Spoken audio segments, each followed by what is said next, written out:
Yes. Habari za wakati huu wa Tanzania. Kwa majina naitwa Captain Tesha, afisa kutoka Jeshi la Wananchi wa Tanzania katika kikosi cha Saki, kwa maana kwamba ni shule ya anga ya kijeshi. Awali ya yote napenda kumshukuru Mwenyezi Mungu, muumba mbingu na nchi, kwa kunipa uhai na afya mpaka muda huu ambapo nazungumza nanyi wa Tanzania wenzangu. Nikiwa na maumivu makubwa sana moyoni juu ya haya yanaendelea katika nchi yetu.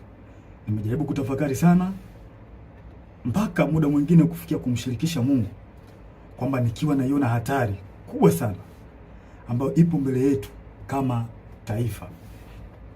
Haikuwa rahisi hata kidogo kwangu mpaka leo hii Watanzania kuniona nikiwa mbele yenu naongea haya mambo. Haikuwa rahisi kwa sababu nazijua taratibu zetu za kijeshi jinsi zilivyokuwa ngumu, hasa kwa mambo kama haya. Haikuwa rahisi hata kidogo kutafakari mpaka kuamua kufanya hiki.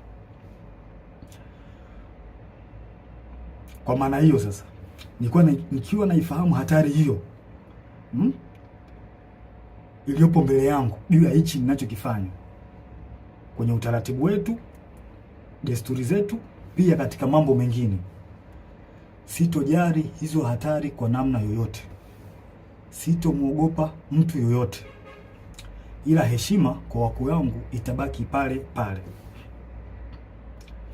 Hivyo basi nimeweza kuandika barua kwenda kwa wakuu wangu wa kazi, kwa maana kwamba CDF na wengine, kuwaeleza kwamba siridhishwi kabisa kwa yanayoendelea nchini, na naiona hatari kubwa sana katika taifa letu. Hivyo basi ni vema kama jeshi kuchukua hatua haraka sana kabla hatujachelewa, kwa kuwa imani pekee iliyobaki kwa Watanzania ni jeshi lao. Japo muda mwingine wanasiasa wanajaribu kuliingiza jeshi letu kwenye mambo ya siasa, kulitumia ili uweze kufanikisha mambo yao, lakini tumebaki kuwa imara na bado tunaendelea kuaminika na Watanzania. Hivyo basi, kwa kuona hilo na kuona hali ambayo ipo kwa sasa, sehemu pekee na imani pekee ya Watanzania ni kwenye jeshi lao. Hivyo nashauri jeshi letu liweze kuchukua nchi haraka sana na kuweza kuweka mambo sawa kuliko kuendelea kulazimisha kwenda mbele, hasa katika hili swala la uchaguzi. Baada ya kufanya hivyo, liweze kuwasikiliza wananchi kwenye taarifa, kwa maana kwamba taarifa mbalimbali kutoka kwa wananchi ziweze kuwasikiliza na maoni yao. Wanasiasa wazalendo waweze kusikilizwa nao, wenye uchungu na taifa hili wapo, wanajulikana. Mfano, kuna huyu mzee wetu mzuri kabisa, huyu nani, Walioba, mzee mzuri sana huyu, na sijui kwa nini wanampuuza. Kuna huyu Humphrey Polepole, kuna mzee Butiku, kuna majaji wazuri, mfano huyu Jaji Robert Makaramba na wengine wengi. Pia viongozi wa dini, makundi ya haki za binadamu, viongozi wa staff wazalendo, kwa sababu kuna viongozi wa staff wengine sio wazalendo, wanaharakati wazalendo wanaoisaidia taifa kwa kuibua mambo mbalimbali, mfano mambo ya ufisadi, matumizi mabaya na madaraka, na kuibua mambo mengine ambayo yanaisaidia jamii kwa namna moja au nyingine kuweza kutatua kero mbalimbali za kijamii. Kama sasa tukipuuzia hili, basi tusije kuepuka lawama pindi mambo yatapokuwa mabaya. Yaani tusije kuepuka lawama kabisa kama tukipuuzia kufanya hivyo. Sasa nilikuwa naomba, kabla tujaendelea mbele zaidi, nilikuwa naomba kuna jambo moja tujaribu kuliangalia hapa. I think inaweza kutupa mwanga mzuri kwa mambo mengine ambayo nitakayoelezea hapo mbele. Kuna kitu kimoja kinaitwa deep state. Deep state. Nitaenda direct. Deep state ni kundi la watu wenye ushawishi mkubwa ndani ya serikali au taasisi za dola, ambazo wanafanya maamuzi ya kushinikiza sera kwa siri bila kushirikisha au kutegemea ridhaa ya umma au viongozi walio madarakani kihalali. Mara nyingi kundi hili linaaminika kuwa linaendelea kushika madaraka hata serikali inavyobadili kupitia uchaguzi wa kidemokrasia. In short, ni serikali ndani ya serikali, au kwa jina lingine unaweza kuita remote controller. Ni serikali ambayo inafanya kazi nyuma ya pazia, na mara nyingi wanatumia ushawishi wa taasisi kama zifuatazo: jeshi, idara ya usalama, polisi, mahakama, wakurugenzi, ma-CEO wa mabenki na taasisi za fedha, viongozi wakubwa wa kibiashara na matajiri wakubwa, media, mfano TV, redio na magazeti, wasanii na watu mashuhuri, na muda mwingine wanaweza kutumika bila hata wao wenyewe kujijua kama wanatumika na hao deep state. Sifa kuu za deep state hapa nitazielezea, zipo 4. Ya kwanza, hufanya kazi kwa siri au covert operation, na wanafanya kazi hivyo ili wasiweze kugundulika, kwa sababu wakigundulika inaweza kidogo ikawapa shida. Namba 2, hawajibiki moja kwa moja kwa wananchi. Mara nyingi wanawatumia wanasiasa ambao wako upande wao. Kuna wanasiasa ambao wapo upande wa deep state, kwa hao ndio wanatumika moja kwa moja kufanya mambo yao serikalini. Hutumia taarifa za siri, propaganda au vitisho kudhibiti hali. Pindi mambo yao yanapoanza kujulikana na wananchi, mara nyingi wanatumia vitisho kwa kutumia vyombo vya ulinzi na usalama, au wanaweza kutumia media na baadhi ya watu. Nashangaa tu influencer from nowhere, mtu anaanza kumtukana mwenzake bila sababu.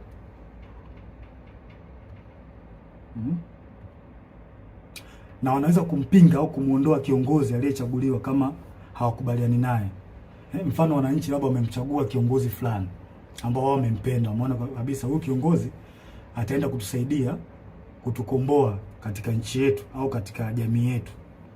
Sasa kama huyo kiongozi ataenda tofauti na matakwa ya hao deep state, watafanya kila hila aidha kumuondoa kwenye madaraka yake au kumdhuru afya yake, ikiwezekana kabisa kumuua. Sasa zifuatazo ni dalili ambazo zinaweza kuonyesha kwamba katika nchi yako kuna deep state. Namba 1, maamuzi makubwa yanafanyika nyuma ya pazia.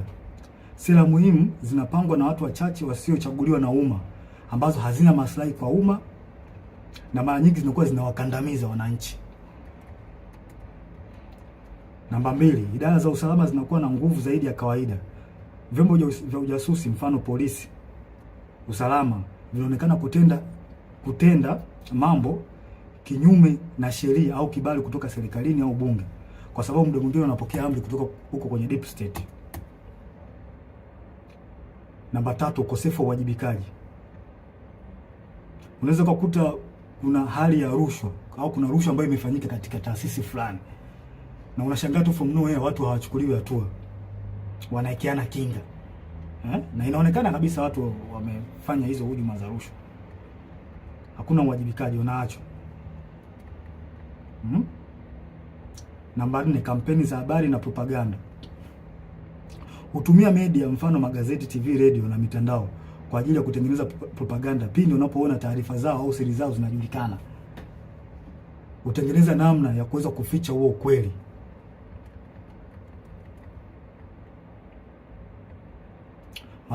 Namba 5, maslahi ya kiuchumi na kiusalama.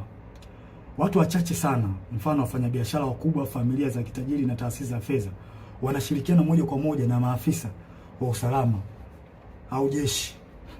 Yaani wanakuwa kitu kimoja, wanatengeneza bondi.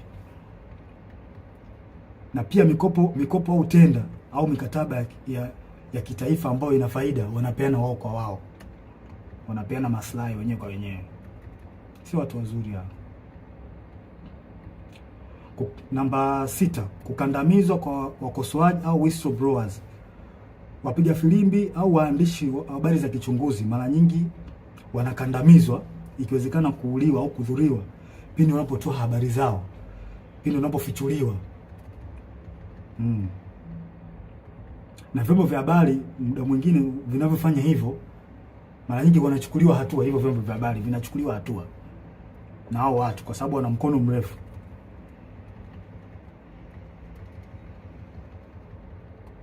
Si watu wazuri hao.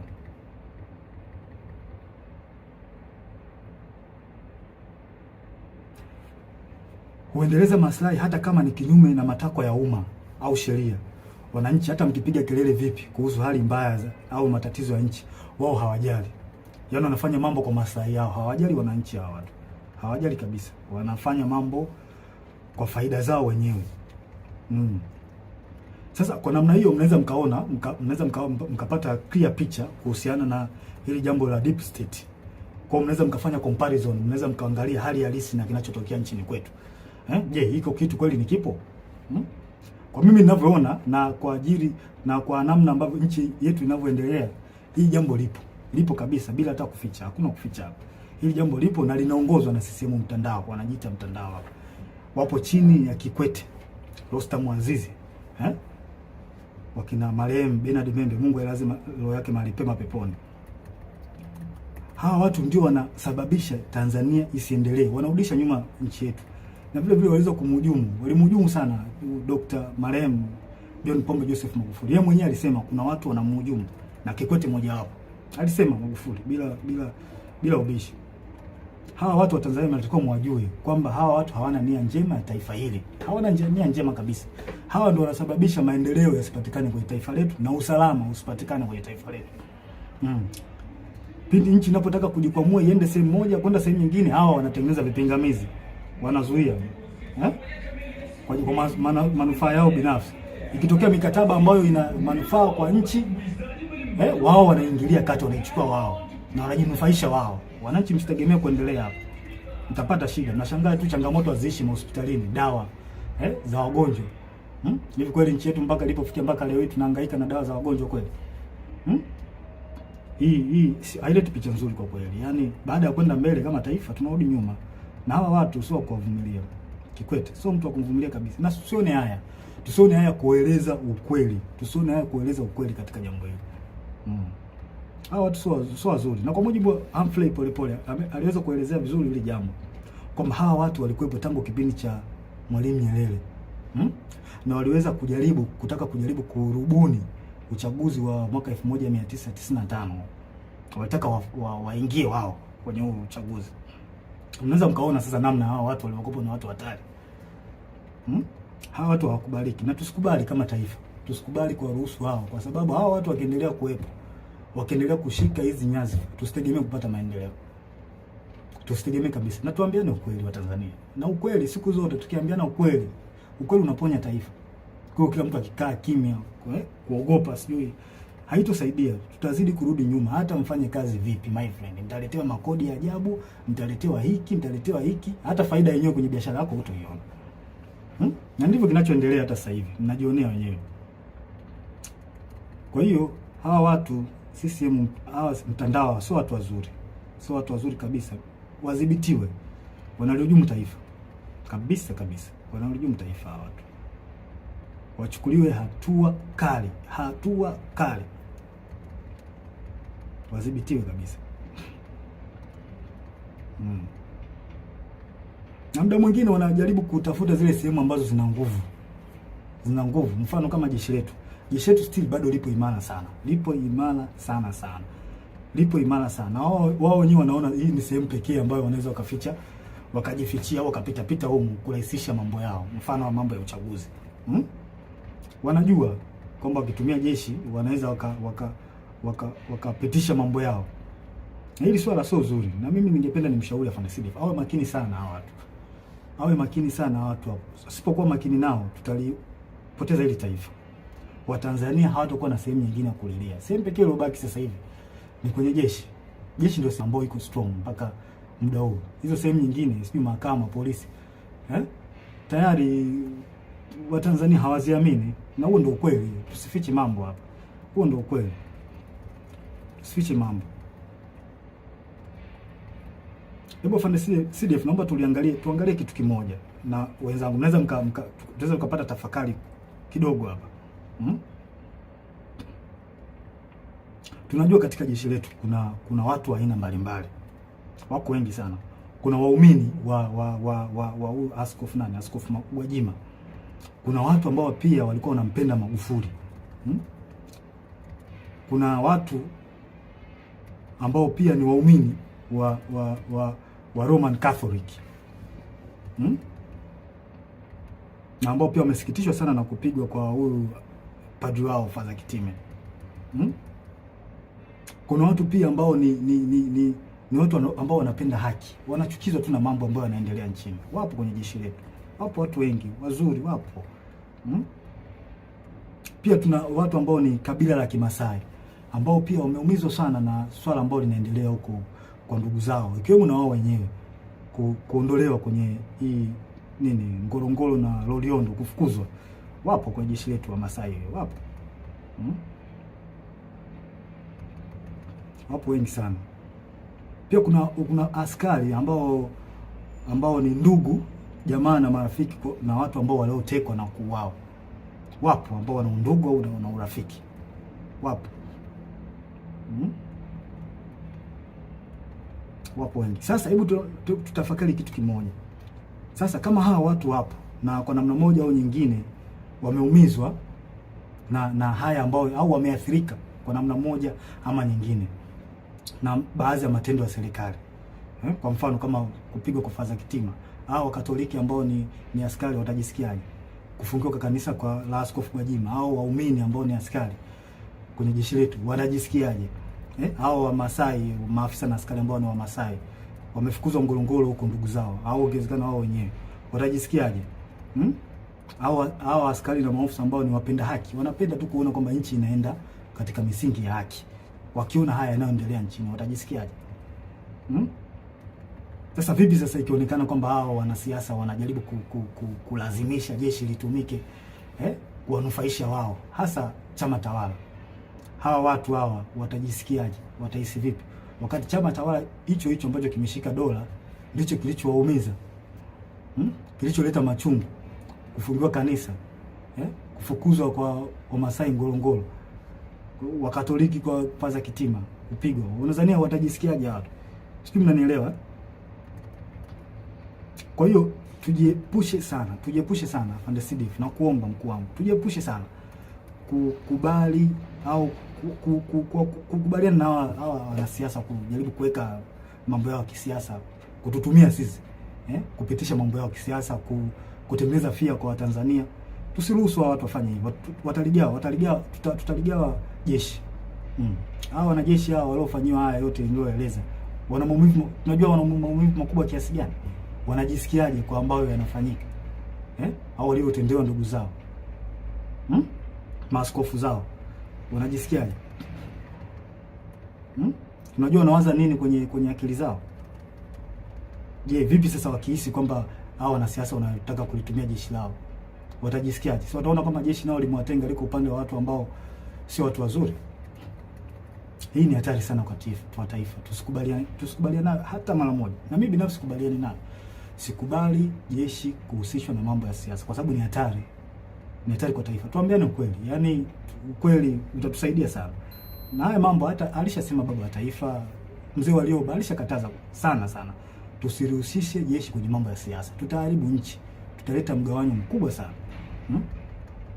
Leta mambo. Kuna maaskari na maofisa ambao wanapendezwa sana na the way huyu mwenyekiti wa Chadema Tundu Lissu anavyofanya hizo siasa zake, wanapendezwa nao. Huwezi kumlazimisha mtu, hiyo kitu kipo moyoni mwake. Sasa vipi sasa wakiona kwamba jeshi linahusishwa na wanasiasa wanalitumia kwenye mambo ya watu watawala ambao wamemzuru au wanaendelea kumshikilia vibaya huyo wao Tundu Lissu, watajisikiaje?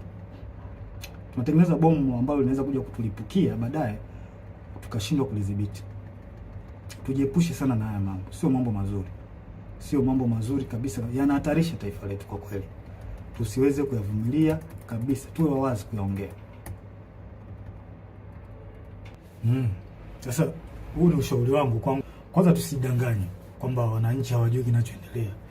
Hilo swali inabidi tulitoe kabisa akilini mwetu kwamba wananchi hawajui wananchi wanajua vizuri kinachoendelea. Tusijidanganye kwa hili. Kwanza nashauri kitu cha kwanza, jeshi lichukue nchi na kufanya mambo yafuatayo. Tuzuie uchaguzi. Afande CDF na kushauri zuia uchaguzi. Huu mchaguzi una mtego mkubwa sana. Umekiuka sheria, katiba ya nchi. na sisi pekee upande wetu ndio tunaweza kuzuia. NEC hawawezi, kwa sababu nao wanatufaika katika hili. Kwa mkuu wangu na kushauri usiingie kwenye mtego wa kuruhusu huu uchaguzi kufanyika, na kama tukiruhusu tutakuwa tumekosea sana Watanzania. Huu uchaguzi una makashfa mengi, kashfa za rushwa, ubabaishaji kwenye kila sehemu, ubabaishaji. Sheria zinavunjwa. Hivi tujiulize, unaingiaje kwenye uchaguzi taifa likiwa limegawanyika? Hivi hatuoni haya mambo, hatuoni au tumeziba masikio yetu kwamba taifa limegawanyika? Mkuu, tusiruhusu taifa limegawanyika. Hili swala halina kificho, linaelezeka na linaonekana. Viongozi wa dini wameshauri, mzee Warioba, mzee Butiku wameshauri sana juu ya haya mambo. Lakini watawala wameendelea kuwa na viburi, hawataki kuwasikiliza. Japo hawa wanashauri vitu vya msingi, hawataki kuwasikiliza. Maana yake nini? Kipi kinafichwa mpaka kulazimisha uchaguzi? Kipi kipo Ikulu ambacho kinalazimisha uchaguzi kufanyika? Mnaficha makosa yenu, hamtaki makosa yenu watu wengine wakichukua nchi makosa yenu yasijulikane. Kwa hili hamtoki. Hivi tunaingiaje kwenye uchaguzi tukiwa na kashfa kubwa nzito, wizi wa kula? Na kwa nini kauli nzito kama Mheshimiwa Polepole, ambapo NIDA amesema kwamba NIDA na NEC na sisi zimeunganishwa pamoja mfumo. Hii kauli haiwezi kupuuziwa.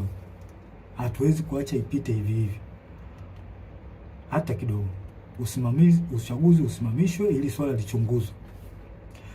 Na pia inanipa mashaka na nashangaa tangu hii kauli itolewe, sijui kama kuna hatua zozote zilizochukuliwa mpaka sasa hivi. Sijui. Na hii inanipa mashaka. Na juzi kati hapa nilikuwa kijijini, kwa kwenye kijiji fulani. Kamwona kijana anapita amevaa nguo ya CCM, ameshika simu na karatasi ya majina. Nikamwita, nikamwambia hebu nione hiyo karatasi yako hiyo na majina. Kuangalia nikaona namba, sijui namba za NIDA, sijui majina, sehemu, mwaka wa kuzaliwa. Nikamchunguza, nikaangalia na kwenye smartphone yake nikaona mfumo kwamba anaweka jina pale. Anachagua sijui amezaliwa mwaka gani, anaweka. Kile kitu kilinipa mashaka sana. Yaani kimenipa mashaka. Na imani hata baadhi ya Watanzania mtakuwa mmeliona hili. Hivi vitu mtakuwa mmekiona. Sasa mimi nimejishuhudia kwa macho yangu. Sasa hii sio, haileti picha nzuri na ni hatari katika taifa. Hatuwezi kupuuzia. Hatuwezi kuacha mambo yaende hivi hivi. Haiwezekani. Tunaendaje kwenye uchaguzi ukiwa kwenye kiongozi wa chama cha upinzani amewekwa ndani? Tena kwa ila. Sasa kama tumekubali demokrasi, kwa nini tusikubali kuishi nayo? Na uzuri wake ni ipo kwenye katiba. Demokrasi imeruhusiwa, mfumo wa vyama vingi imeruhusiwa kwenye katiba. Kwa nini tunakataa au hatutaki au tunatengeneza mazingira kutokubaliana nayo, kwenda nayo? Mtoeni huyo mtu. Hao wenye chama chao wanataka wamtoke, huyo mtu atolewe au haki itendeke. Tusifanye mambo kioleo. Tunalipoteza hili taifa. Tukiendelea kukaa kimya hili taifa litapotea. Na mimi sipo tayari kwa hilo. Sipo tayari kabisa. Sasa tunaendaje kwenye uchaguzi tukiwa na malalamiko ya tume huru ya uchaguzi? Na hiki ndio kiburi ambacho CCM wanapata. Kwa sababu wanaona wanaweza kuimiliki hii tume huru. Mzee Warioba alishauri, mimi sio wa kwanza. Mzee Warioba alishauri watu mbalimbali wa haki za binadamu na wazalendo kweli hawa watu walishauri walishauri kwamba hii tume huru ya uchaguzi jaribu kurekebisha baadhi ya mambo. Wao hawataki, wanalazimisha tu mambo kwenda hivi hivi. Kwa nini wanalazimisha? Wanaficha nini? Kwa nini wanalazimisha? Kama chama tawala kinajiamini kimefanya maendeleo, wapi hawa tume huru ya uchaguzi? Wananchi si wanaona kwamba chama hiki kimefanya maendeleo. Watakipa tu kula. Watakipa kula kuliko kuangaisha haki za watu hapa. Tunamkosea Mungu. Tunamkosea Mungu, na hii ni hatari katika taifa. Haiwezi kuvumilika hata kidogo. Haya, tunaingiaje kwenye uchaguzi kwa kuna tuhuma za rushwa ndani ya chama, iko chama tawala CCM na nje? Kwa nini tunakuwa na upuuzwaji wa kufuatilia mambo ya rushwa ambazo zinaweza kuhujumu uchaguzi na kupata kiongozi ambaye hastahili? Kwa nini? Hawa watu nini? Wanaita watu wa kupambana na rushwa, PPCB. Mnafanya kazi gani? Kwa nini hamchunguzi? Kuna viongozi kuna tuhuma za viongozi wa watu walitoka Chadema kwenda sijui chama gani, chama cha nini cha umma.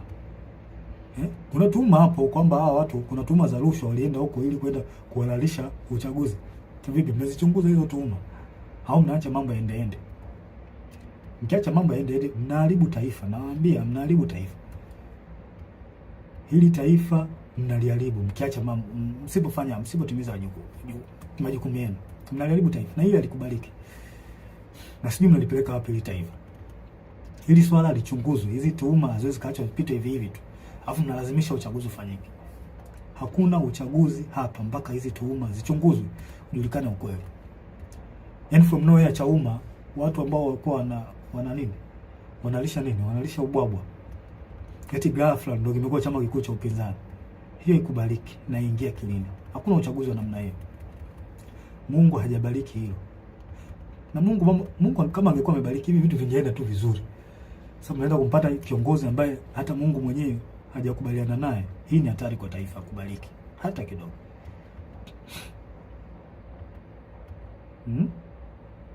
Sasa tunaingiaje kwenye uchaguzi kwa kuna uonevu zaidi wa chama cha upinzani? Kwa makusudi wanazuia kufanya hata mikutano yao. Wanafunguliwa kesi za hila na za ovyo za kuwazoofisha. Wafuasi wao wanakamatwa, wanatekwa, wengine wanauawa. Kama vile sio wa Tanzania. Hili halikubaliki. Halikubaliki hata kidogo. Kama tumekubali mfumo wa demokrasia, kwa nini tunashindwa kuishi nao? Mfumo wa demokrasia tumeukubali na tumeweka kwenye katiba. Kwa nini tunakubali kuishi? Kwa nini hatutaki kuishi nao? Kama hatutaki demokrasia hii, demokrasia mfumo wa vyama vingi, basi tuiondoe. Kuliko kufanya tu mambo kiolela, mnaua watu, mnawapiga, mnawazoofisha, sio vizuri, leti picha nzuri. Hawa ni Watanzania wenzetu. Haitaki hili swala, mimi sikubaliani nayo. Hiki kitu kipo ndani ya katiba. Mfumo wa vyama vingi upo ndani ya katiba. Sasa kwa nini mnawazoofisha hawa vyama hivi vya upinzani? Kwa nini mnawazoofisha? Wengine mnawafungulia makesi. Kweli hili halikubaliki. Alafu ngoja niwape mbinu chama tawala. Ngoja niwape mbinu ambayo iko very clear. If you really want to destroy or defeat the opposition party, the only thing is to derive development that will direct impact the life of citizen. Hii ndo the only way ya kuweza kudestroy chama cha upinzani. Pelekeni maendeleo kwa Watanzania. Pelekeni maji, pelekeni maendeleo yale ambayo ni tangible, ambayo direct itawafikia Watanzania, wananchi wenyewe. Hapo ndo njia sahihi ya kuweza kuua vyama vya upinzani. Na sio kama hivi mnavyofanya, mnawaua, mnawapiga. Haileti picha nzuri. Sio jambo zuri. Hao wote ni Watanzania. Sio jambo zuri kabisa, likubaliki. Mnamkosea Mungu bure. Haya, mtaingiaje kwenye uchaguzi? Hata chama chenyewe iko chama tawala. Uteuzi wao wa kiongozi wao hauna uhalali. Watu wamelalamika, wameenda mpaka mahakamani. Wengine mpaka leo wanalalamika kwenye vyombo vya habari na mitandao ya kijamii kwamba kiongozi wao hajateuliwa kwa mujibu wa katiba yao. Tunaendaje kwenye uchaguzi kwa staili kama hiyo? Nafasi za ubunge zimekuwa za rushwa.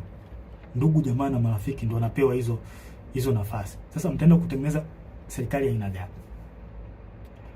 Wale watu waliochaguliwa na Watanzania wenyewe na wananchi waliopitishwa kwenye kura za maoni, ambao wananchi wanawaamini kwamba ni watu wazuri na watendaji kazi wazuri. Mmewakata. Mmeka watu wetu. Sasa nashangaa mtaenda kutengeneza serikali ya aina gani huko mnapotaka kwenda? Hii ni hatari kwa taifa na haikubaliki. Haikubaliki hata kidogo.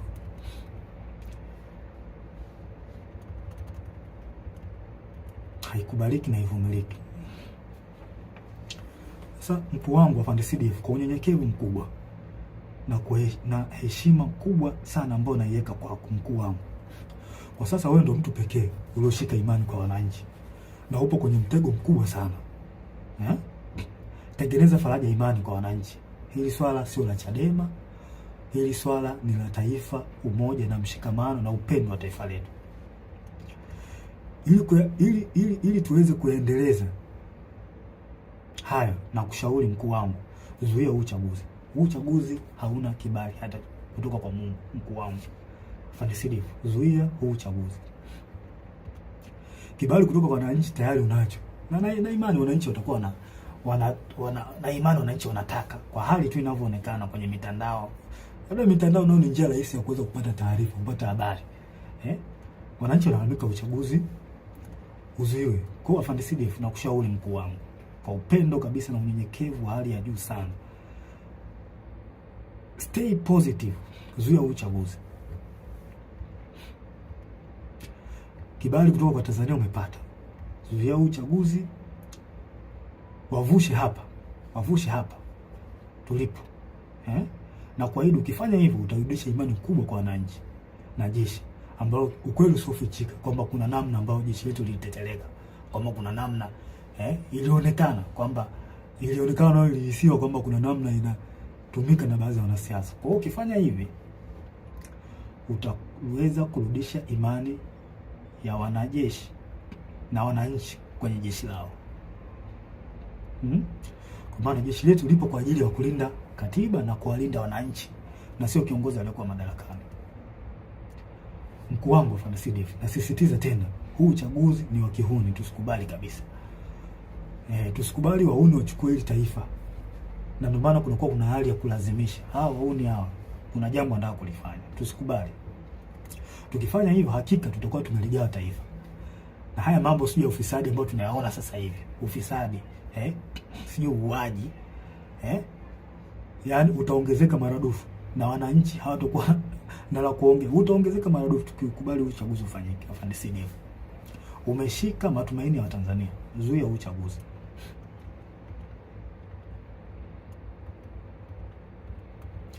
Na haya mambo, hata hii kashfa hii ya kuuliwa kwa Magufuli, Tanzania hawa si ndio watumia wenyewe kwanza, si ndio hawa wanatumia sasa. Just imagine kwamba wamechukua hili taifa, wamechukua.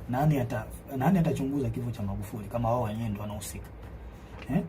Nani atarekebisha mikataba ya bandari, mikataba mbalimbali ikiwemo mkataba wa bandari, ikiwa wao ndio wamepitisha mikataba migodi, makaa ya mawe? Nani ataifuatilia wakati wao ndio wahusika wakuu? Inatia mashaka sana. Nani atafuatilia ukiukwaji wa haki za binadamu? Nani atafuatilia ukiukwaji wa utumiaji vibaya wa ofisi za umma, ikiwemo wao ndio wanahusika, ikiwa kwamba wao ndio wanahusika? Nani atafuatilia? Mkuu wangu Afande Sidifu, tusipochukua hatua za kuzuia huu uchaguzi, basi tunaenda kupoteza hili taifa na kuwasaliti wa Tanzania. Tusipofanya hivyo, tunaenda kuwasaliti wa Tanzania. Tujiulize, kwa nini wanalazimisha na kutumia nguvu kubwa katika huu uchaguzi? Kwa nini wanalazimisha hawa watu? Kuna nini wanaficha ambacho hawataki Watanzania wakijue hapo Ikulu? Kuna nini hiki hawa watu wanaficha mpaka walazimishe? Yaani mambo yanaenda tofauti na katiba, wao wanalazimisha tu, tofauti na sheria za uchaguzi wanalazimisha. Kuna nini? Wanatumia marushwa, wanatumia nguvu kubwa sana mpaka kuua watu. Kuna nini wanaficha? Mkuu, kila siku wananchi wanalia kwa haya yanayoendelea nchini. Wanalia sana, huko mitandaoni ukipita unaona. Hawana tena mahali pa kukimbilia kupata msaada. Maana kama mahakama yenyewe hawana imani nayo. Na mahakama ipo upande wa watawala. Jeshi la polisi ndio kabisa lipo hivyo, hawaliamini. Na huo ndio ukweli usofichi. Yaani hapa ni kuongea ukweli. Tukitaka kuliponya taifa letu tuongee ukweli. Hawaliamini. Na inasemekana kwamba watekaji wenyewe hao wenyewe ndio wanahusika. Hao jeshi la polisi baadhi yao wanahusika na utekaji.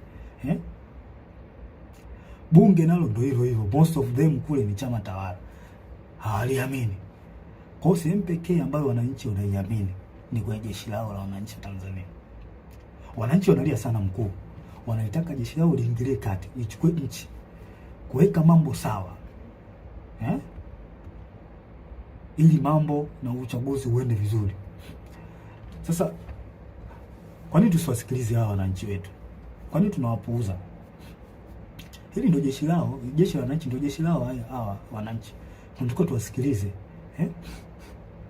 Tusipowasikiliza hao wataenda wapi? Hawa wananchi wataenda wapi tusipowasikiliza? Je, tunataka waingie mtaani wenyewe wakapambanie nchi yao? Kama sisi na sisi hatutaki kuwasikiliza wananchi. Na wananchi hao ndio wenye jeshi lao.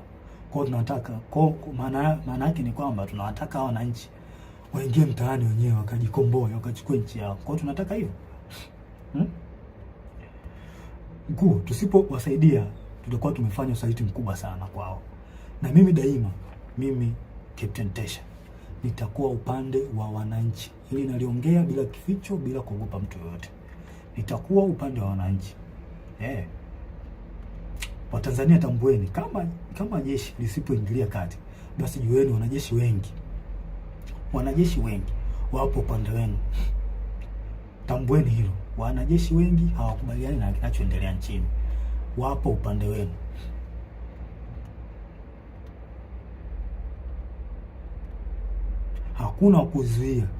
Hakuna kuzuia tena. Nendeni mkadai haki yenu ya kikatiba, wala msogope. Na hakuna kutia huruma tena. Nendeni mkachukue nchi yenu kwa mujibu wa katiba. Maandamano yapo kwa mujibu wa katiba. Na haya mambo hata baba wa taifa aliongea, Mwalimu Julius Kambarage Nyerere. Tusikubali wahuni waichukue nchi. Tukiwa wazembe wapole, wahuni watakuja kuwatawala. Kwa hiyo tusikubali.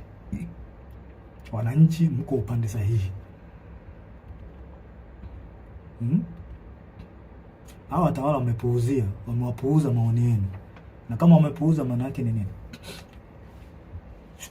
Chukueni haki yenu, tendeni haki yenu. Hakuna kuogopa, hakuna kutia huruma tena. Sasa na ole wake polisi au mtu yoyote hawazuia wa Tanzania kudai haki yao ya kikatiba. I promise you hutobaki salama. Wewe utakaowazuia wananchi kudai haki yao ya kikatiba, hutobaki salama. Nasema hili wazi bila kificho. Siogopi mtu yoyote.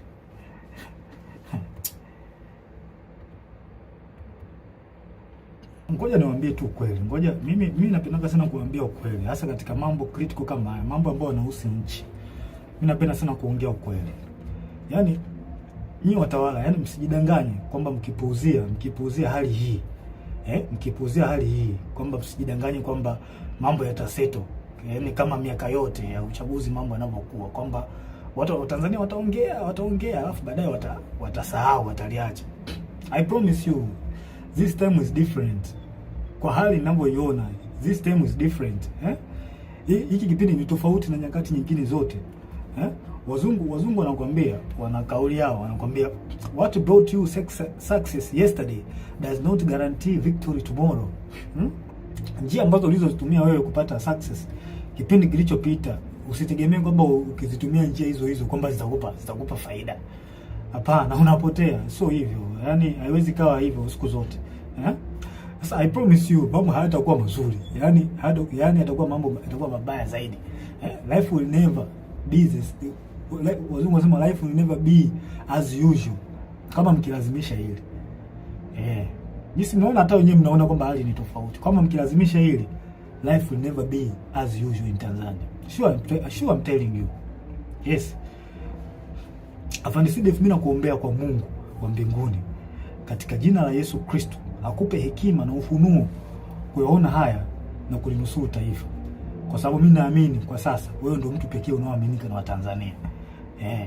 Ambao unaweza kuwavusha Watanzania. Wavushe hapa, wape kile kitu wanachokitaka, kwamba wanataka katiba mpya. Yasikilizwe maoni ili tuweze kuvuka Watanzania kwa pamoja. Tanzania kwetu wote.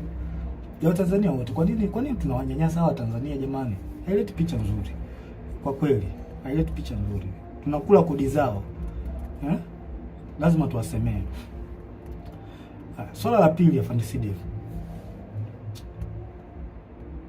Uchunguzi wa kifo cha aliyekuwa rais na amiri jeshi mkuu wetu, askari namba 1, John Pombe Joseph Magufuli.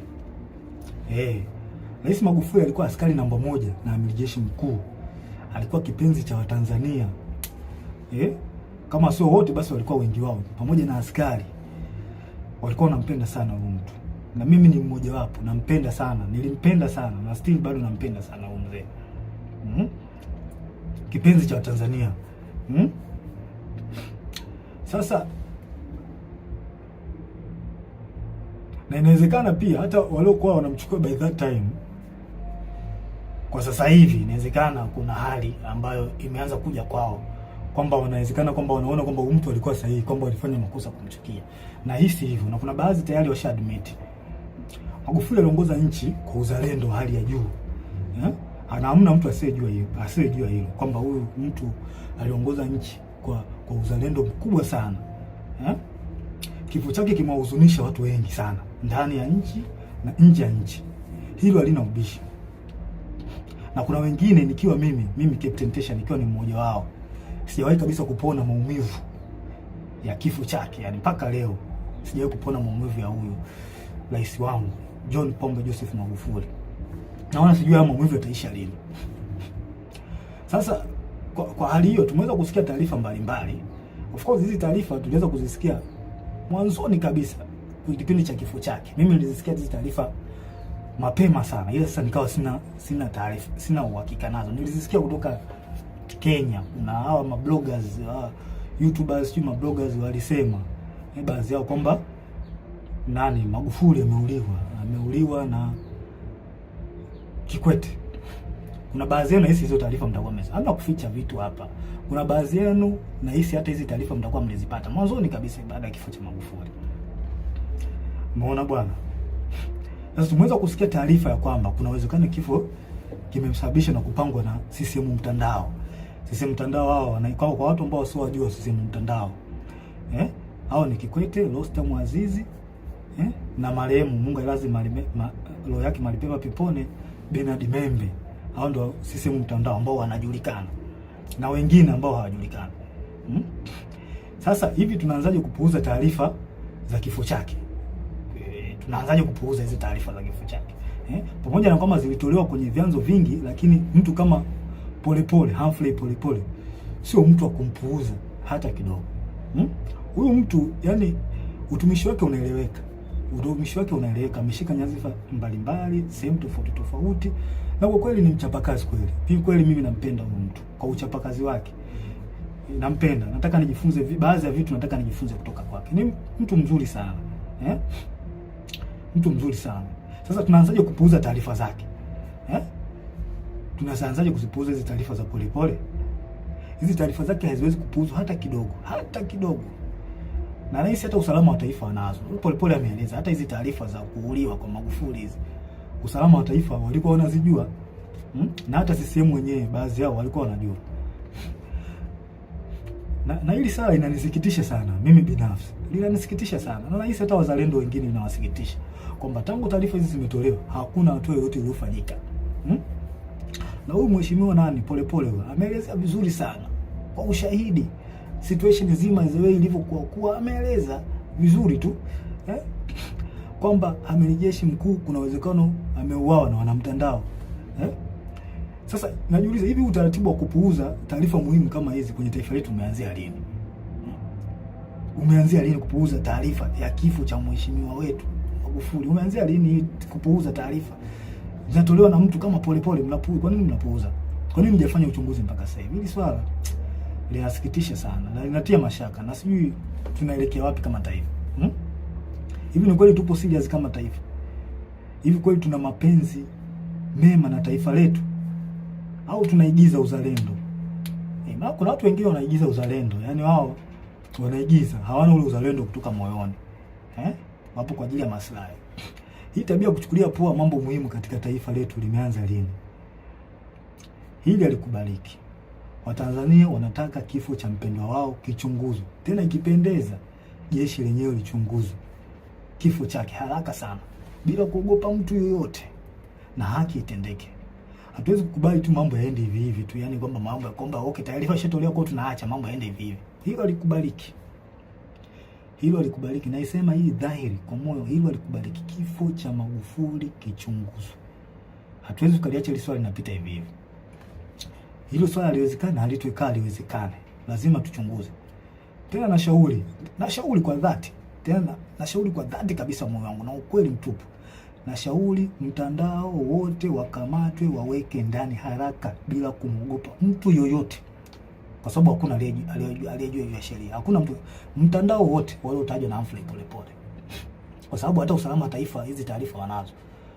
Hao nani watu wa CCM wa taarifa wanazo juu ya kifo cha Magufuli, kwamba taarifa zilitoka awali kabisa, hata kabla Magufuli mwenyewe kuondoka. Hawa watu wakamatwe, hawa CCM mtandao wakamatwe haraka sana, yani haraka iwezekanavyo, wakamatwe, waweke ndani.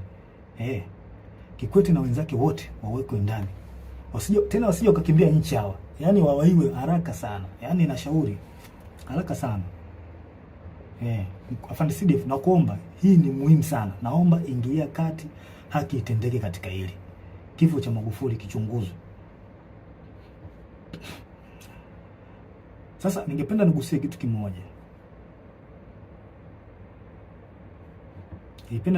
kimoja. Mwaka 2005 kuna kiongozi mmoja wa kijeshi ilisemekana alilishwa sumu. Kilikuwa kipindi hiki ya mambo ya uchaguzi. Kuna kiongozi mmoja wa kijeshi ilisemekana alilishwa sumu, na hii imekuja baada ya yeye, ilisemekana kwamba alikataa, kuna baadhi ya maagizo alikataa, kwamba alilazimishwa au aliambiwa jeshi litumike kwa namna moja au nyingine kuwapa ushindi chama tawala. Ilikuwa mwaka gani? 2015. Na imani baadhi yetu tulikuwa tunakumbuka hii issue ilivyotikisa taifa by that time. Na huyu kiongozi alikuwa anapendwa sana na wanajeshi pamoja na raia, walimpenda sana. Sasa mimi nataka muunganishe dot, wa Tanzania wenyewe muunganishe dot, kuanzia kifo cha Magufuli kwamba aliwekewa sumu, huyu mzee Mangula huyu na ndio wa CCM, mnaweza mkachunguza, na watu wote waliokuwa wapo tofauti kimsimamo au kimawazo na Kikwete wapo wapi mpaka kipindi hiki? Na pia ikiwezekana muweze kuunganisha doti mpaka kipindi cha Nyerere, zeni mtapata majibu, alafu mjiulize huyu mtu ndio mnataka mumrudishe madarakani. Maana hakuna asiyejua, yani kulazimisha hii issue nzima, kulazimisha uchaguzi huu. Kikwete anahusika huko 100%, hawezi kuepuka hiki. Na hatuwezi kukaa kimya, lazima tuongee ukweli. Unajua ukweli ndio unaponya taifa. Anahusika, kwa hiyo yeye anataka ajifichie huko kwamba okay, tukishaingia madarakani hapa kuna baadhi ya uchafu wake utafunikwa. Hii haikubaliki na haiwezekani. Haiwezekani. Samia yupo kwa ajili, Rais Samia yupo kwa ajili ya kunanili, yupo tu, ila watu ambao wapo nyuma yake ni hao kina Kikwete.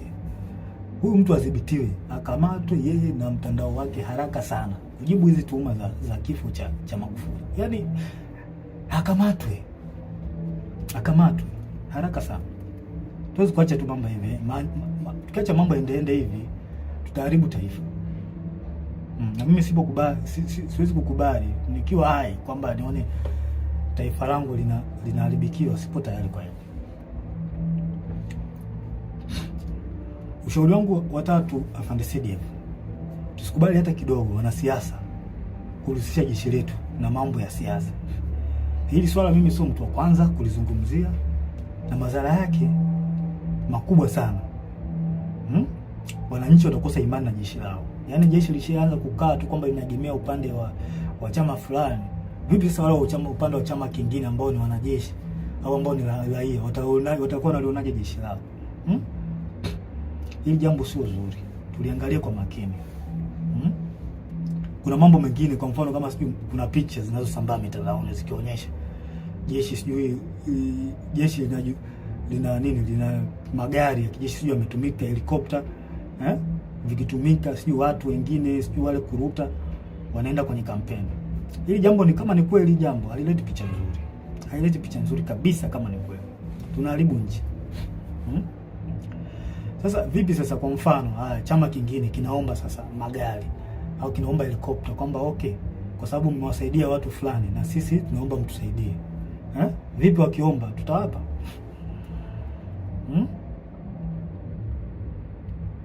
tutawapa? Okay, je, what next kama tukikataa na wao wanaujua ukweli? Haya mambo ndio maana Mwalimu Nyerere na pamoja na Warioba waliyakataa. Siasa wanasiasa kulitumia jeshi sio kitu kizuri, linagawa, litakuja kugawa taifa vibaya sana. Mimi sikubaliani nao, sababu madhara yake ni makubwa sana. Tutavunja ule umoja, tutavunja umoja. Hao wanajeshi hao watakuwa wako hivi, hao watakuwa hivi. Hata imani kwa Tanzania itapungua. Na pia adui anaweza kutumia njia hizo za nyewe kugombana au nyewe kutofautiana. Adui anaweza kutumia njia hizo kutuhujumu. Inatokea sana. Haya mambo tusione haya kuyaongea. Tuyaongee kwa ukweli na kwa moyo mmoja, kwa sababu tukikaa kimya haya mambo yataendelea tu. Hawa watu watahisi kwamba hawa Tanzania hawajui au hawaelewi nini kinachoendelea. Kumbe wanaharibu nchi, alafu na nyinyi mnaamua kukaa kimya. Watu wema wakikaa kimya, mabaya yanaendelea kutapakaa, yanaendelea kuenea. Kuna watu wanaujua ukweli, alafu wanakaa kimya. Sasa unapofanya hivyo, yani unaruhusu yale mabaya kutembea, na mwisho wa siku itakuja kufikia na wewe. Kwa hiyo the best option, wewe unajiona wewe mtu mwema, kwamba unaona hiki kitu hawa watu atende, akiongea. Hata kama huwezi kuchukua action kubwa, wewe ongea. Utasaidia kupunguza yale mabaya. Haya. Ushauri wangu wa 4 kwako CDF. Inahusiana na swala zima la rasilimali za nchi. Tumesikia kuona taarifa mbalimbali kupitia kwenye vyombo rasmi vya habari na watu mbalimbali ambao wanaaminika, ambao hatuwezi kutilia shaka taarifa zao kwamba rasilimali zetu za taifa zinahujumiwa. Hizi taarifa na imani, hizi taarifa nyingi na imani unazo. Sasa mkuu, haya mambo sio ya kuwapuuzia hata kidogo. Swala la mkataba wa bandari ambayo ndio usalama wa taifa. Bandari ndio usalama wa taifa. Swala la migodi. Migodi mbalimbali ya makaa, mawe, dhahabu. Swala la Ngorongoro. Naomba na nashauri mkuu wangu liangalie na lifanyie kazi. Watu wa Ngorongoro wapewe haki yao. Tukumbuke haki haipotei. Haki ya watu haipotei. Tutaichelewesha tu, lakini haipotei. Maumivu leo nayo watu wa Ngorongoro hayaleti afya kwa taifa hata kidogo, zaidi ya kuleta laana. Kama tuwatendei haki hawa watu, tunaleta laana kwenye taifa. Mtaka muelewe hivyo. Msipowatendea haki watu, taifa litapata laana, pamoja na wewe kiongozi ambaye unasimamia. Umeshindwa kutenda haki. Hawa watu wa Ngorongoro wana maumivu makubwa sana. Sana. Pia nashauri jeshi lako lipitie mikataba ya tangu Magufuli alipofariki. Nasemekana kuna mikataba mingi imepitishwa hapa ambayo haina manufaa kwa taifa. Mingi. Sasa mimi I'm just think kwamba hii hali kwamba tukiacha iendelee hivi, tukiruhusu uchaguzi upite hivi ambao ni wa magumashi. Hivi mikataba nani ataipitia? Nani ataipitia mikataba jamani? Ndiko tu uchungu na taifa letu. Hawa watu hawa ambao wako madarakani wanaonekana hawana uchungu kabisa. Na hilo swala halina ubishi. Tuongee ukweli. Hili swala halina ubishi kabisa. Nani ataichunguza sasa hiyo mikataba?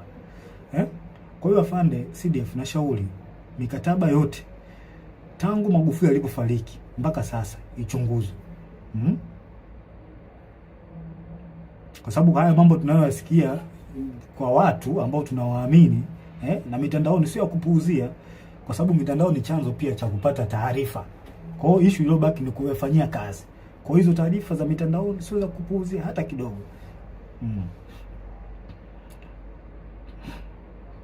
Tukikuta tu kwamba tumeuza nchi. Maana tukianza kupuuzia mambo ya mikataba, tunaweza kukuta kwamba tumeuza nchi bila kujijua. Na kuanza kuhangaika sijui na kodi za bodaboda, sijui kodi za mawinga. Kama mawinga nao mtu amemaliza zake chuo, ameamua ajishikize tu kuwa winga, eti naye anatakiwa alipe kodi. Huu ndo mwanzo kuonyesha kwamba rasilimali zetu zimeuzwa. Mnashindwa kusimamia rasilimali vizuri, mnaanza kuhangaika na watoto. Bodaboda mlimbisha kodi ya nini? Winga. Mtu yuko Kariakoo kule anajitafuta, mnataka mumlipishe kodi. Sijui kodi za kufanya biashara mtandaoni, sijui ukiposti nini, sijui mambo ya kodi. Kweli ndio tumefikia huko. Haikubaliki. FANICDF, naomba uione hii hatari. Hii halikubaliki. Kodi za mtandaoni. Yaani mtu anafanya biashara yake, anaposti vitu vyake, nataka muende kumdai kodi. Does not make sense. Hii haina maana kabisa. Hii sio ishara nzuri kwa taifa. Yaani badala ya kuendelea mbele, kurahisisha maisha ya wananchi, sisi tunarudi nyuma na kuzidisha ugumu wa wananchi. Yaani serikali inataka ifanye maendeleo kwa ajili ya kurahisisha maisha ya wananchi. Yaani wananchi wapate unafuu, wajisikie fahari kuishi katika nchi yao. Sasa sisi ndio tunazidi kuwekea ugumu. Haya makodi ambayo hayana ajabu, haya yanatoka wapi? Hii inaonyesha tumeshindwa kusimamia rasilimali zetu. Kwa hiyo FANICDF tunashauri rasilimali zichunguzwe.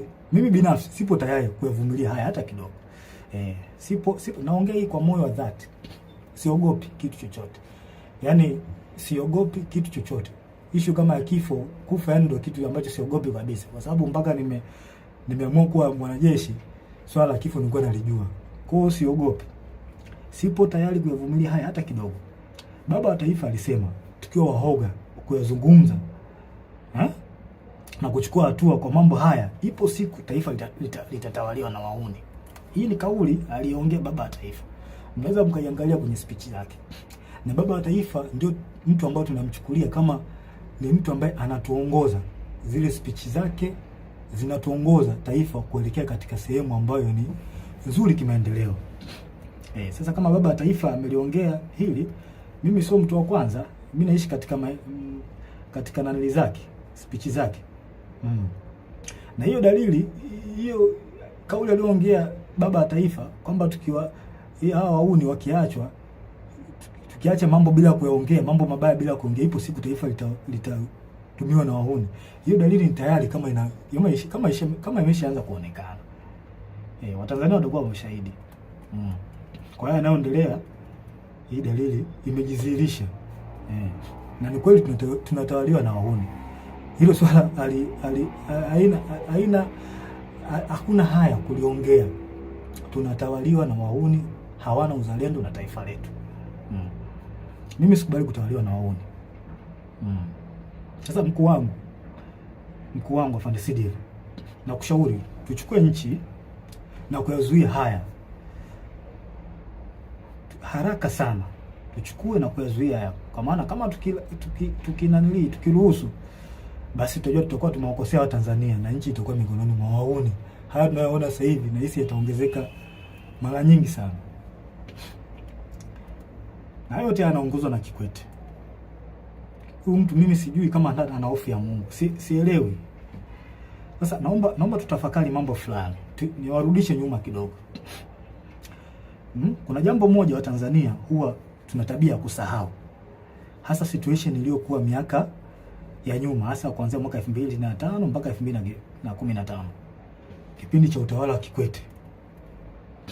Ngoja tukumbushane nchi jinsi ilivyochezewa na Kikwete kwa kashfa za matumizi mabaya ya madaraka, ambaye sasa huyu Kikwete yuko karibu na Samia. Kwa hiyo mtatafakari wenyewe. Haya.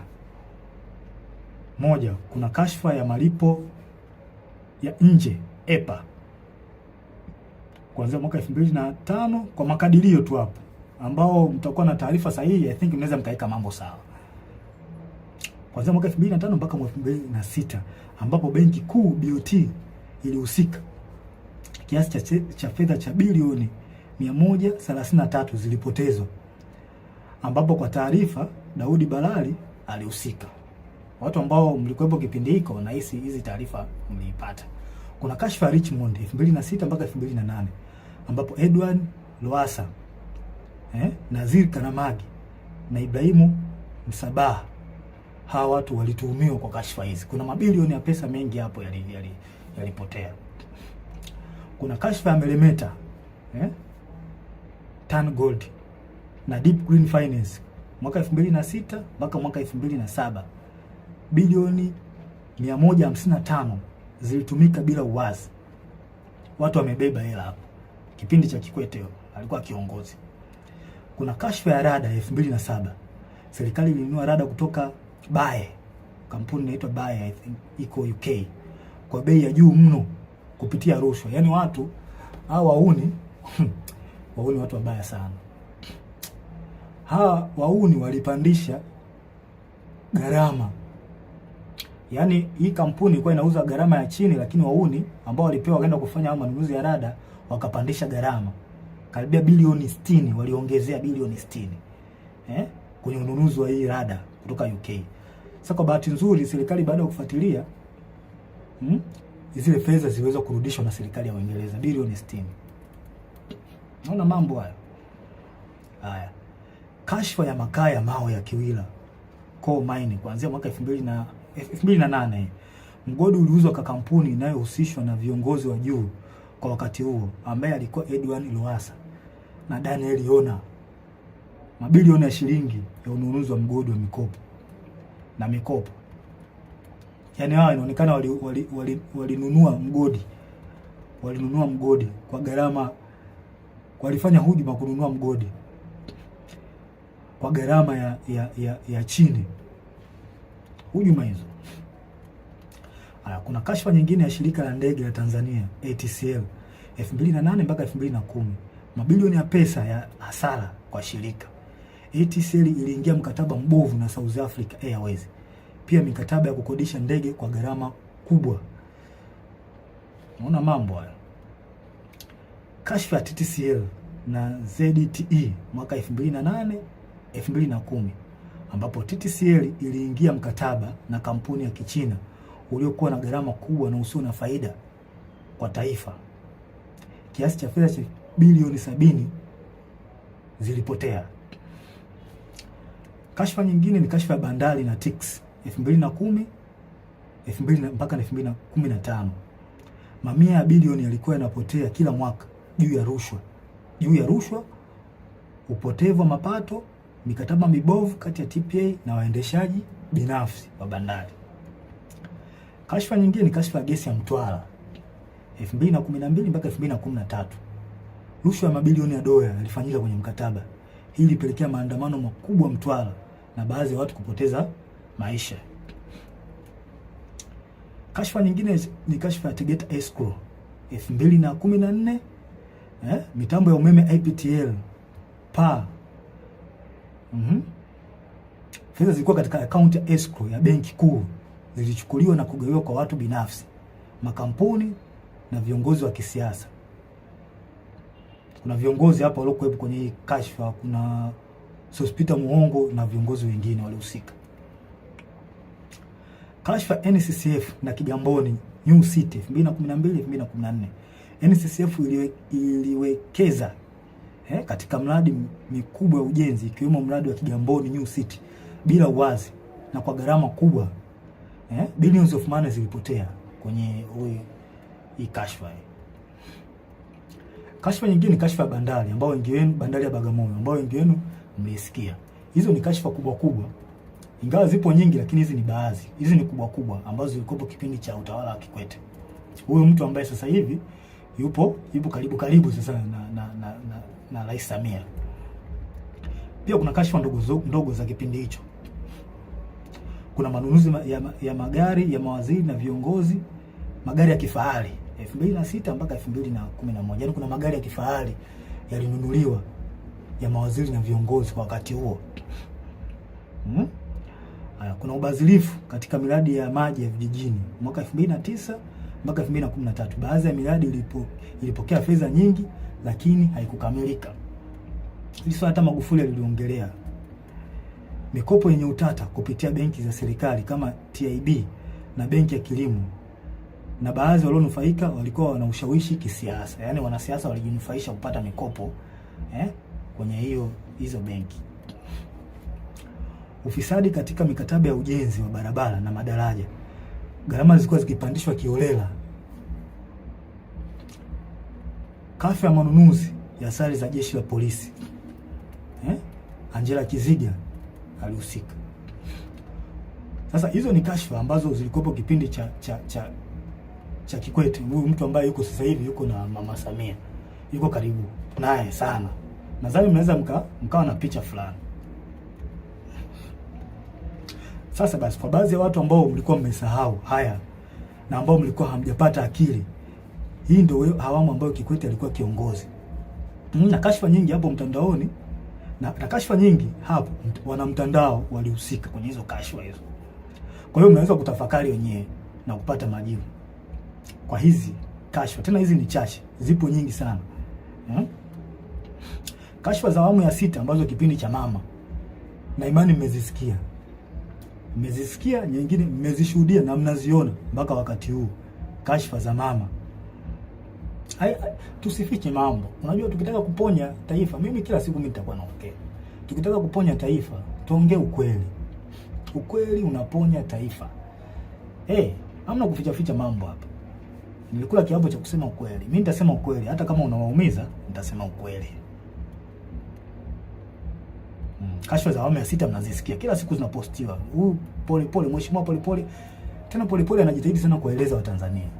Mimi yani, hebu msikilizeni huyo mtu anawasaidia.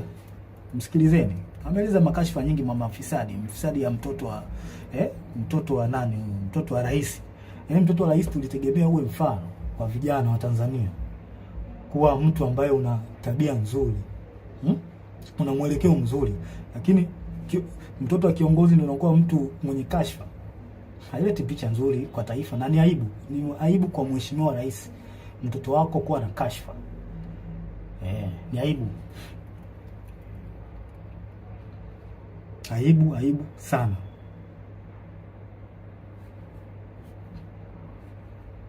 Hizo kashfa za awamu ya 6 mnazijua na zimeelezwa na Polepole na wanaharakati wazalendo. Kuna wanaharakati wazalendo sana wa taifa hili. Wanajaribu kuibua mambo kwa lengo la kuwafahamisha, kuwafungua macho wananchi, muelewe kwamba mjue nchi yenu inaendea wapi. Wamejitahidi sana hawa wazalendo. Wanatoa taarifa mbalimbali na taarifa hizo nyingi zina ukweli. Nyingi zina ukweli. Unaona, hata kwenye masuala ya uongozi mambo tu yanaenda ovyo ovyo. Yaani kipindi hiki mambo yanaenda ovyo ovyo. Mambo haeleweki, ni kama nchi haina kiongozi. Lazima tuongee ukweli, hamna kuficha hapa. Rushwa kila sehemu, yaani rushwa zimetapakaa. Hivi mradi mdogo kama ule wa mwendo kasi ule. Mwendo kasi kweli ndio kufikia stage hii. Watu wanapita kwa kuingia madirishani. Watu wanajaa mpaka unakaa juu. Ni kweli? Kweli tunalipeleka wapi hili taifa? Kitu kidogo kama mradi ule wa mwendo kasi tunashindwa ku-manage. Je, standard gauge hii tutaiweza hii? Na wasiwasi na tunapoelekea sio pazuri. Kweli. Na mimi nitaendelea kuongea ukweli. Nitaendelea kuongea ukweli daima. Kwa hiyo mnataka umjue huyo Kikwete ni mtu aina gani? Ambao mnamtetea baadhi yenu. Nataka mumjue kipindi chake alifanya mambo gani.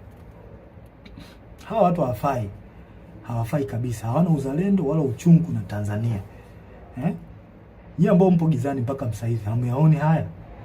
Naombea kwa Mungu mpate ufunuo tu muweze kuyaona haya. Ushauri wangu 5 kwako CDF. Afande CDF, na kuomba kwa hekima kabisa, watu wafuatao waweze kukamatwa, wapelekwe kwenye vyombo vya sheria juu ya tuhuma zinazowakabili. Watu hao ni huyu mtoto wa Kikwete, mtoto wa Samia Abdul Kikwete mwenyewe, rais mstaafu, Rostam Aziz, Angela Kiziga na huyu mkurugenzi wa usalama wa taifa Mumba. Wakamatwe haraka sana kabla ya kukimbia nchi kujibu tuhuma zinazowakabili. Yaani hili swala tusione haya. Kama tupo upande wa haki, tusione haya kuzungumzia hivi vitu. Hawa watu wakamatwe. Wameharibu sana hili taifa. Hatuwezi kuacha watu wachache wachafue na kuharibu taifa. Haiwezekani. Wakamatwe haraka sana bila kuogopa wala kuonea haya. Hawa watu sio kuacha hata kidogo. hawawezi kuepuka mkono wa sheria, sio watu kuacha. Kwa haya yanayoendelea hawezi kuepuka mkono wa sheria. Na hii inaonyesha ndio maana wanalazimisha uchaguzi. Ili wafiche uchafu wao. Inatabidi tulifikirie hili swala. Kwa nini hawa watu wanaficha, wanalazimisha sana uchaguzi? Kuna vitu ambazo wanavificha. Je, na sisi tumekubaliana kuna hivyo vitu wanavyovificha kwamba tumekubaliana kwamba tuviache tu? Tunalipeleka wapi taifa? Na shauri mkuu, hawa kabla ya kukimbia nchi, wakamatwe haraka sana, wawekwe kwenye vyombo vya sheria. Sio watu kuacha hata kidogo. Wanalazimisha uchaguzi. Kuna vitu ambavyo wanavificha hawa. Haiwezekani. Haiwezekani kabisa. Na hakuna uchaguzi wa namna hii. Hakuna uchaguzi. Tukiwaruhusu hawa watu wafanye huu uchaguzi ambao hauna haki wala kibali kwa Mungu, tunaenda kulipoteza taifa. Na tusije kusema kwamba kumlaumiana baadaye. Tusije kulaumiana. Hakuna uchaguzi wa namna hii. Hakuna. Mimi wajibu wangu ni kuwalinda Watanzania. Na kuwalinda Watanzania nitawalinda kwa namna nyingi. Nitawalinda kwa njia ya kuongea, nitawalinda kwa njia ya silaha pale inapobidi. Nipo tayari kwa hilo kwa sababu ndicho kiopo changu. Na najisikia faraja kuwalinda hao Watanzania. Yaani ni faraja kubwa sana. Kubwa sana. Nawapenda sana. Mkuu, nasisitiza tena. Na sio kwamba nakupa amri, na shauri. Hawa watu wakamatwe haraka sana. Hili swala halitopita daima mpaka haki itendeke. Nchi gani tunakubali kusumbuliwa na kikundi cha watu wachache wasioitakia mema nchi? Yaani kikundi cha watu wachache kisichozidi hata 20 kinasumbua watu almost milioni 60. Kweli tunakubali kusumbuliwa na watu na wanajeshi na tukiwemo huko? Mimi sikubali. Hao watu wakamatwe ili turudishe imani kwa taifa na uwajibikaji. Maana walishazoea kwamba wana Tanzania wanaongea alafu watasahau. Hili swala halitosahaulika milele na milele. Mpaka kieleweke. Na hata kama imetokea mmeniua mimi, na imani wapo watu wengine wataendelea kuongea. Kwa sababu mnaweza mkatafakari, kama mnahangaika na watu ambao wanaongea ukweli, afu mnawaua tangu mlipoanza hivyo vitu vya kuwaua watu mpaka leo hii, vipi mmefanikiwa? Lazima tuongee ukweli, hamna kufichana hapa. Mlifanikiwa? Kwa mimi nitaongea, mkiniua watakuja watu wengine kuongea. Mpaka kieleweke. Haki lazima itendeke hapa. Nyerere alishasema tukikaa kizembe wauni watakuja kututawala. Mimi sikubali kutawaliwa na muone. Sasa kwa Fan CDF naomba niliweke ili swala niliweke, niwe mkweli katika swala hili.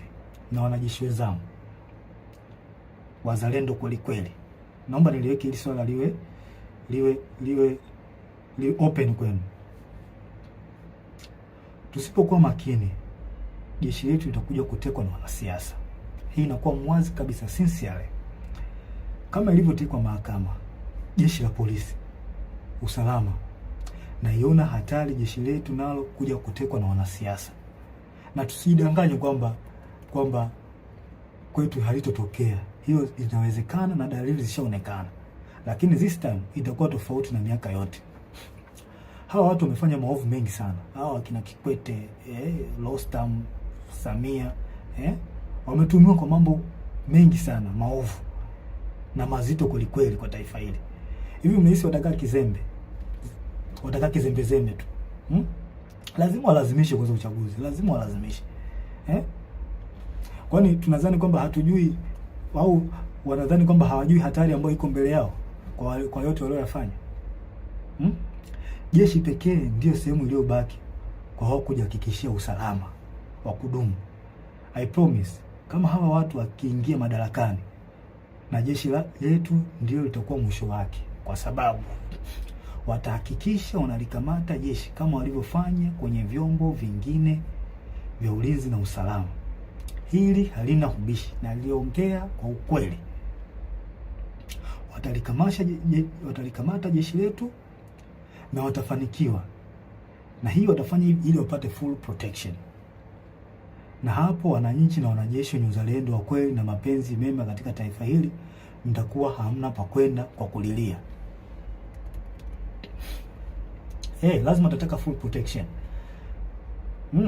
Kwa sababu kwa uchafu waliofanya lazima watajitahidi by enemies wapate full protection. Na sehemu iliyobaki ni jeshini. Kwa hiyo lazima watalikamata jeshi. Lazima tukiruhusu uchaguzi ufanyike. Uchaguzi huu ufanyike. Lazima watalikamata jeshi. Kama ilivyokuwa polisi na mahakama. Lazima watafanya hivyo. Je, tupo tayari kwamba tunakubali wafanye hivyo? Hawa tuone hii hatari ambayo iko mbele yetu.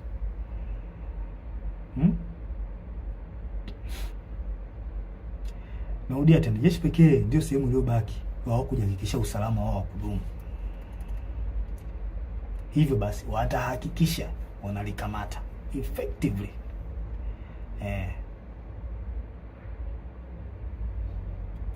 Hawa watu wa FARDC lazima wadhibitiwe haraka sana. Na sio jambo la kupuuzia hili. Ushauri wangu sio jambo la kupuuzia hili FARDC. Hawa watu wadhibitiwe haraka sana. Sio watu wazuri hawa. Sio watu wazuri kabisa. Yaani sio watu wazuri. Sasa wanasiasa wastaafu, wanasheria wastaafu, viongozi wa jeshi wastaafu, viongozi wa dini, hivi hamuoni hii hatari ambayo iko mbele yetu? Ingawa baadhi yenu mmejitokeza kuongea, lakini wengi wenu bado mpo kimya. Au mnadhani kwamba hili swala haliwahusu? Now I promise you, hii hatari mkikaa kimya, kwa sababu nyinyi mnajiona mko salama, nyinyi viongozi wa staafu na wengine mnaona mnakaa tu kimya, mnajiona mko salama. I promise you, hii hali ikitokea, madhara yake na nyinyi mtakuja kuona baadaye. Lazima itawafikia. Lazima mtawafikia, itawafikia tu. Sasa hivi mnaona kwamba mnakaa kimya, mnaacha tu mambo yanafanyika ovyo ovyo, nyinyi mnakaa kimya. Au mnanufaika na nyinyi? Na washauri viongozi wangu wastaafu, viongozi wa dini, msikae kimya. Taifa linaenda kupotea. Tuwa kweli katika hili. Msikae kimya, taifa linaenda kupotea. Msikubali uchaguzi ufanyike. Hakuna mchaguzi wa aina hii. Wanalazimisha kwa sababu wanajua mambo yao waliyofanya, uchafu waliofanya. Na ndio maana wanalazimisha sana. Tuongee ukweli. Hakuna kuficha hapa.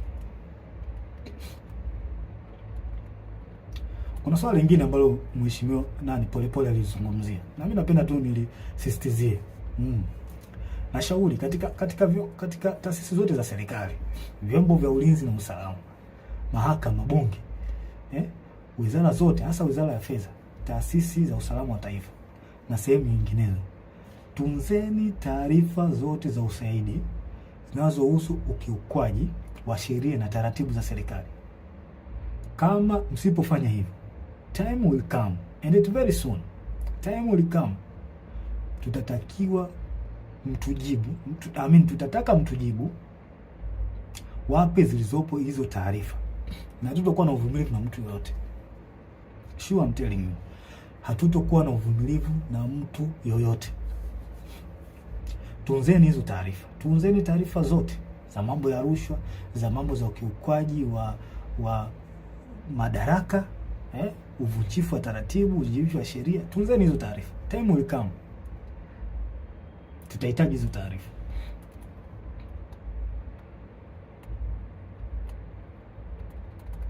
Hatuwezi kuacha mambo yanaenda hivi hivi tu kwenye taifa. Yaani sasa tutakuwa ni taifa la aina gani?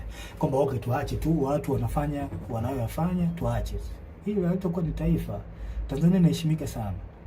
Sasa watu wachache tusikubali waliharibu taifa letu. Iko kitu hakiwezekani. Hakiwezekani mbinguni na duniani.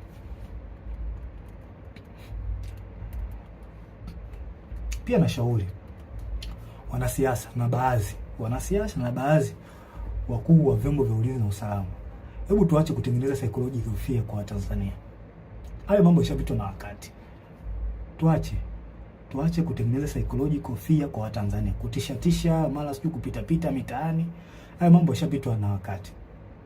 Tuwe watu wa kisasa, tuwe watu ambao tunafikiria positively. Hayo mambo yashapitwa na wakati. Uwezo kutumia njia hiyo ya miaka yote, kwa sababu ilikusaidia kipindi kile na kipindi hiki basi kitakusaidia. Tuache. Waache Watanzania wafanye mambo yao kwa mujibu wa katiba. Kama ishu ya maandamano ipo kwa mujibu wa sheria na katiba. Waacheni wafanye haki yao. Kwa nini mnatengenezea mazingira ya kuwatishatisha? Hii jambo sio jambo zuri. Na tunavunja katiba mnapofanya hivyo. Maana mkifanya hivyo mnaongozea hasira hawa watu. Mwisho wa siku wanakomaa, wanazoea, wanaona kumbe watafanya hivi, kumbe watafanya hivi. Kumbe wanapita mtaani wanananili. Hebu tubadilike, hili sio jambo zuri, halina afya.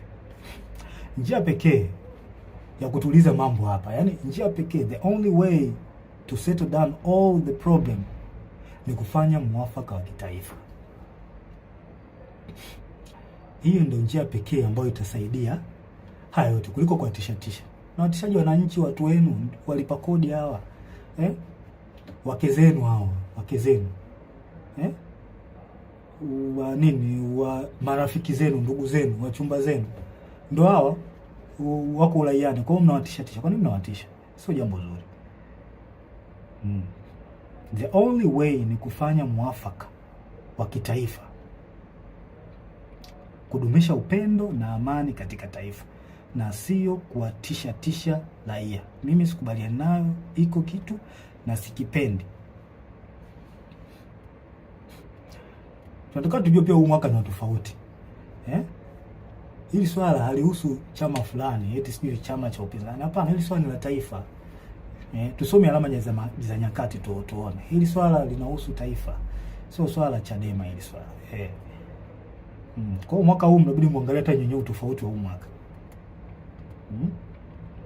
Watu waalizishwa nayoendelea nchini. Mwafaka wa kitaifa unahitajika. Na ningependa niwashauri wa Tanzania, wananchi, sincerely, mpo katika right track. Mnachokifanya au mnachotaka kukifanya, sijui maandamano, mpo sahihi. Mpo sahihi kwa sababu hata baba wa taifa ameliongelea hilo. Mpo katika right track. Mna baraka zote kutoka kwa baba wa taifa, mna baraka zote kutoka kwa Mungu na hata kwangu. Na pia mnatakiwa mtambue kwamba asilimia kubwa ya wanajeshi wapo upande wenu. Wengi hawezi kutoka hadharani kama nilivyotoka mimi, kwa sababu sio ujasiri wa kila mtu ambaye anaweza kufanya hivi. Ila mtambue wanajeshi wengi na askari, hata kwenye polisi huko na sehemu nyingine, wapo upande wenu. Hapo upande wenu kabisa. Na kwa sababu mnachokisimamia ni haki na kinaonekana, basi jua hata baba wa haki ni Mungu wetu, Mungu wa mbinguni, yupo upande wenu.